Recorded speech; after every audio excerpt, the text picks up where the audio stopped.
ویسے تو ہم امام مالک کو بھی ان سے بڑا امام سمجھتے ہیں، کیونکہ امام مالک حدیث کے بھی امام تھے، فقہ کے بھی امام تھے. امام حنیفہ سے اگر کمپیئر کیا جائے ان کے زمانے میں امام مالک ان سے بڑے امام تھے، اور امام مالک کے پوتا شاگرد ہے امام حنیفہ. جی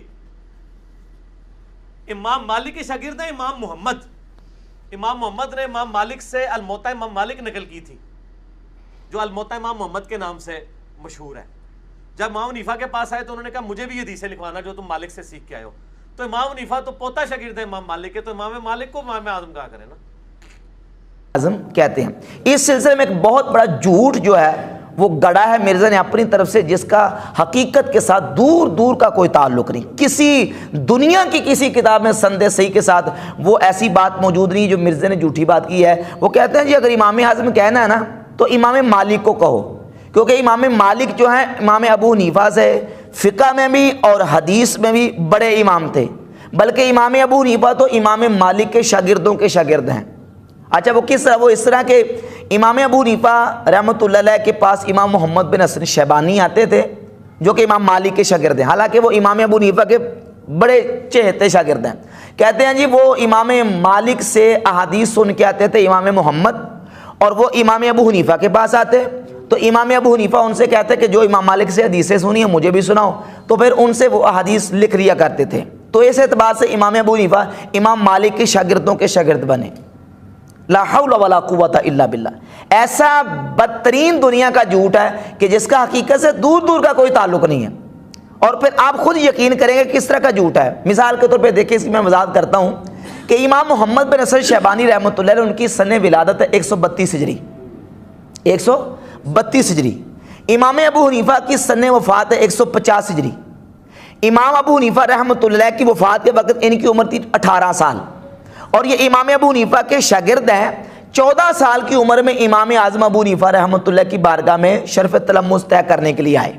14 سال کی عمر میں 3 یا 4 سال امام ابو حنیفہ رحمۃ اللہ کے پاس پڑھا، اور جتنی دیر امام ابو حنیفہ کے پاس پڑھتے رہے اتنی دیر کسی اور کے پاس نہیں پڑھا. 150 ہجری میں امام ابو حنیفہ رحمۃ اللہ کا وصال ہوا. اس کے بعد قاضی ابو یوسف رحمۃ اللہ کی شاگردی میں آگے ان سے پڑھنا شروع کر دیا، اور پھر عرصہ گزرتا گیا. تقریباً 8 سال بعد 158 ہجری میں ابو جعفر منصور کے مرنے کے بعد جب خلیفہ مہدی وہ سلطنت کا حکمران بنا، خلیفہ مہدی کے دور میں امام محمد رحمۃ اللہ مدینہ شریف گئے، اور امام مالک سے پہلی ملاقات انہوں نے خلیفہ مہدی کے دور میں امام ابو حنیفہ کے وصال کے تقریباً 8 یا 9 سال بعد کی ہے.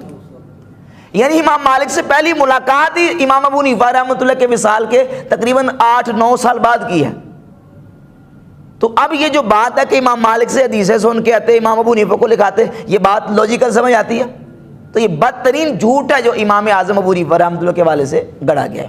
اب پھر 3 سال امام محمد رحمۃ اللہ علیہ امام مالک کے پاس رہے، ان سے علم حدیث مزید حاصل کیا اور پھر واپس آئے. اور اس سلسلے میں ایک اور بات کروں کہ حقائق کیا کہتے ہیں.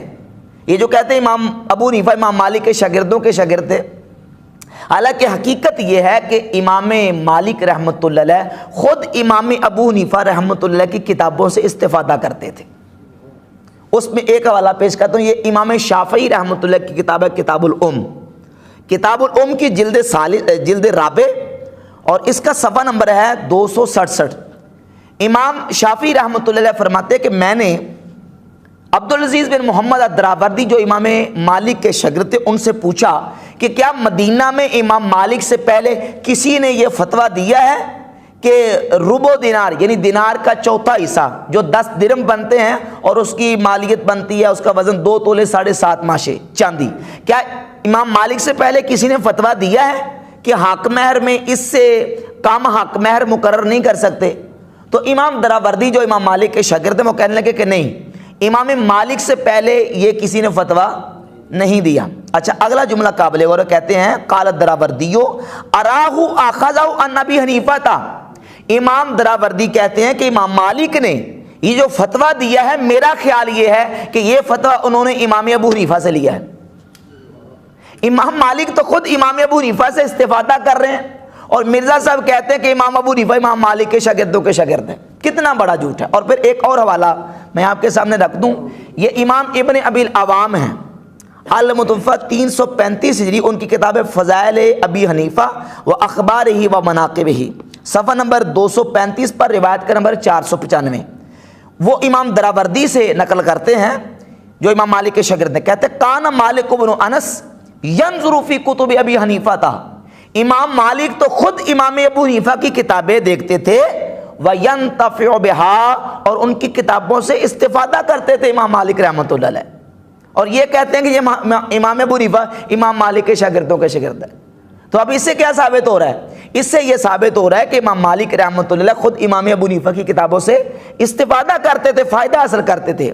اور ایک اور حوالہ سن لیجئے، یہ امام سیمری رحمہ اللہ کی کتاب ہے اخبار ابی حنیفہ و اصحابہ، المتوفہ 435 ہجری۔